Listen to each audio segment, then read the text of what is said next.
Hello everybody, hope you are all keeping safe and keeping well and keeping inside. I just want to go through the translation for in officina Eutychi, or in the workshop of Eutychus, okay? So first things first, you will notice that Eutychi here, alright, is a genitive, alright? So we've discussed genitives before, alright, just means of. So first things first then. After I gave the shop to Clemens, all right, so first things first, we've got a dative, so to Clemens. He gave the greatest thanks to me.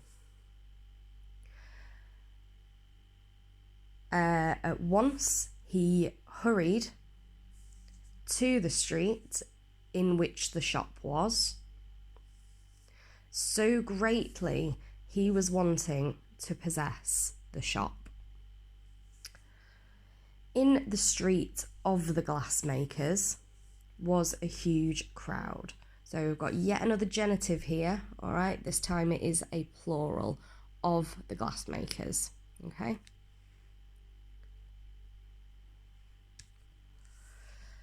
There, Clemens caught sight of his shop near the temple of Isis. Of Isis, once again, all right, we've got a genitive, okay? So he saw the wrenched off doors, the ransacked shop. Now, I've discussed this before. When we've got only one verb but two parts of the sentence, we can kind of steal that verb and put it in a different part of the sentence. So I would be happy if you translated that as he saw the wrenched off doors. If you want to borrow it again, he saw the ransacked shop. Okay? Therefore, angry Clemens asked a nearby shopkeeper, "Who did this?" Okay, so fake it here. So facio can be make or do, and I think it fits a lot better here if we use it as do. So who did this? Ask Eutychus, said the innkeeper. Ask here, rogar, so we know that if you take off the re from the infinitive, we get an imperative, all right, a command verb. So, ask Eutychus, said the innkeeper, who was terrified. At once, Clemens searched for Eutychus, all right?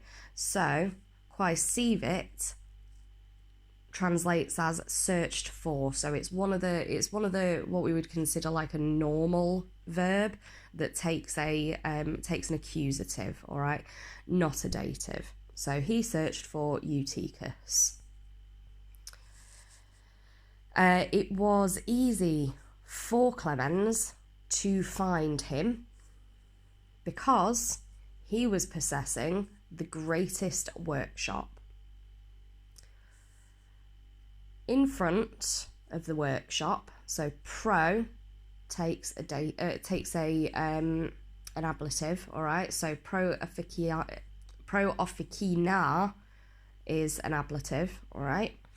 So in front of the workshop of Eutychus, or in front of Eutychus's workshop, 4 Egyptian slaves were standing, or 4 Egyptian slaves were standing in front of Eutychus's workshop.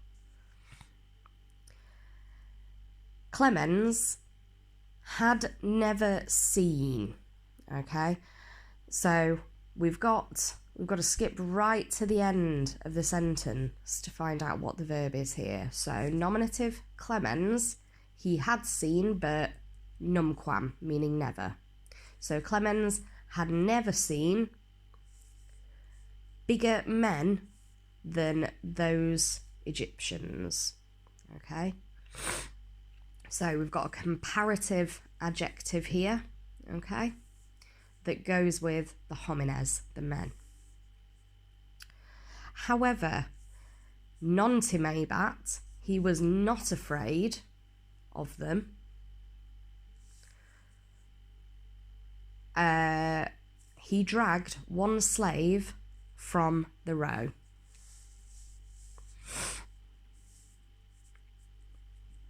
"Hey, Atlas," said Clemens. "Surely you are not sleeping. I want to question your master, Eutychus. Why do you obstruct me? It is not fitting for you to obstruct a freedman."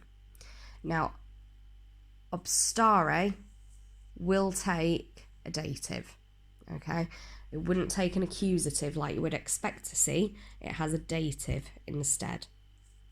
So, then Clemens went past the astonished slaves and entered Eutychus's workshop, or the workshop of Eutychus.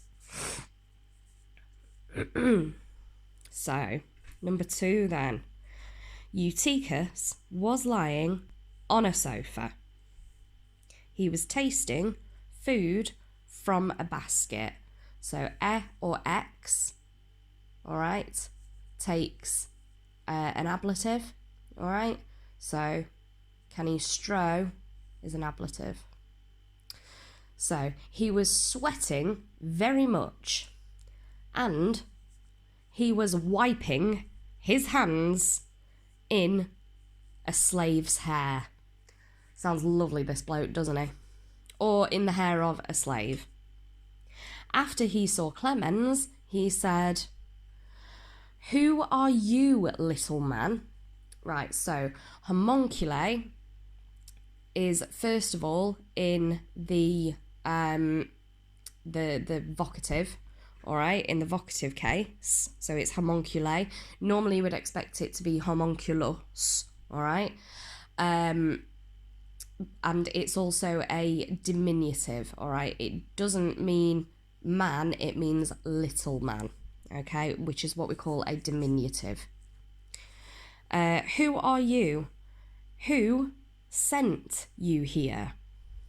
What do you want? I want you to stop ransacking my shop. It doesn't actually say, I want you to stop ransacking my shop. So, verb, I am Quintus Caecilius Clemens, replied Clemens. So, hopefully you remember from the work that we've done on slaves and freedmen that once a slave has been freed, he takes the name of his master and he takes his own name as the third name, okay? So this isn't Quintus that's talking, this is Clemens, all right? But his full name is Quintus Caecilius Clemens. So, I am Quintus Caecilius Clemens, replied Clemens. I want to find out about the shop which robbers ransacked. For that shop is now my shop, or for that is now my shop. Either one of those is fine, okay? Eutychus, after he heard this, greeted Clemens in a very friendly way. So this is a superlative adverb, okay? So we can tell that it's an adverb because of this E ending, okay? And we can tell that it's superlative because just like adjectives, it has this issy bit in the middle of it. So it's not in a friendly way, which would just be the adverb. It's a superlative adverb, amicissime, in a very friendly way. So he greeted Clemens in a very friendly way and led him through the workshop.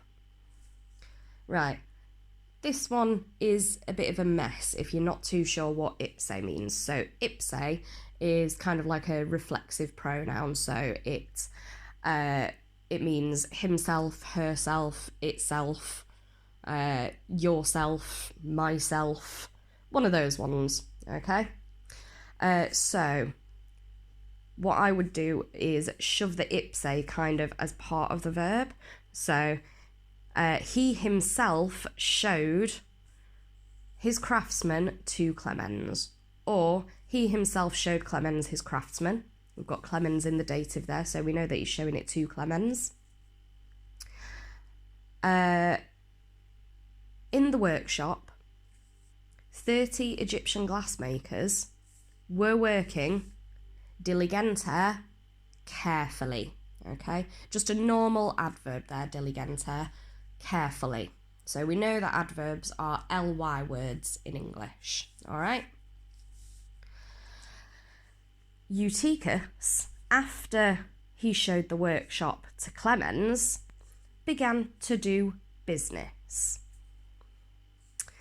It is dangerous, my friend, in the street of the glassmakers.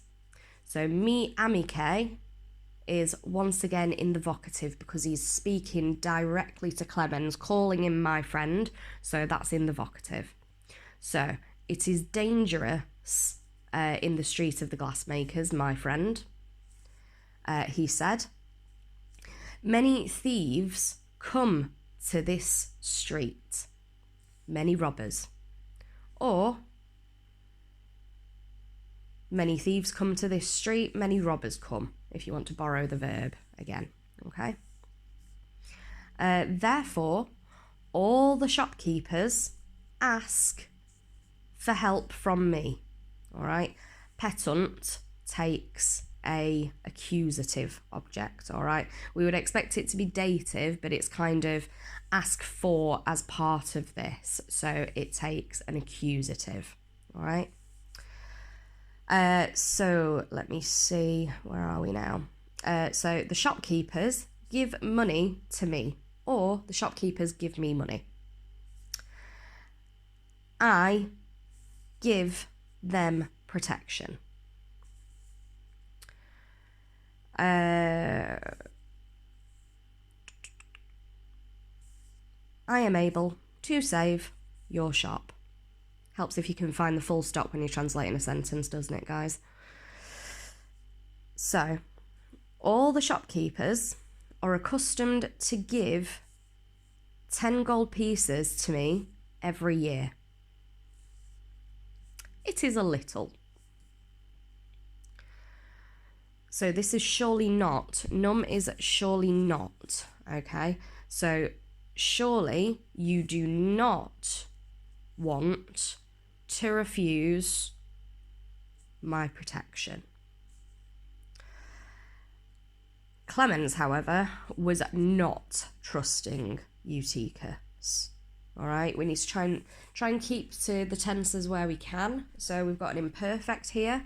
So Clemens was not trusting Eutychus. Now, if you remember, credo is one of the ones that does take a dative. All right, so it's kind of giving trust to and then to Eutychus. All right, so Clemens, however, was not trusting Eutychus. Right. Ipse, you'll notice that I've just put above this just self, okay? So, I think the best way to translate this one is I am able to save the shop in which I live myself. Or I am able to save the shop myself in which I live. Whichever way. Said Clemens, I refuse your protection. Then the freedman, Clemens, left without a care. Okay?